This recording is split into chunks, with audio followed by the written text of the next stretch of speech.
In this video, I'm going to demo how to configure access controls on your Equinix configured and self-configured virtual devices.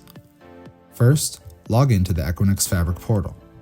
Hover over Network Edge and click Access Management.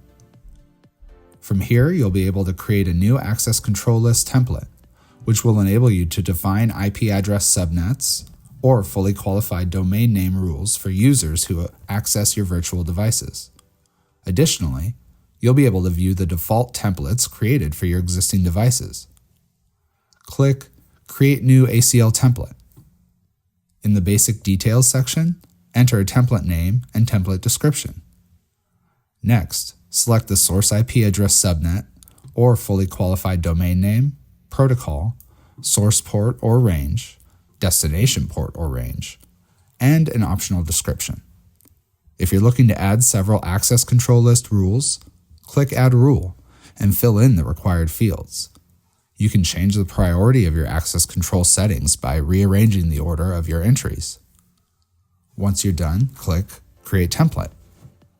It's important to note that inbound rules control traffic to your virtual devices on the WAN interface, and by default, traffic will be denied.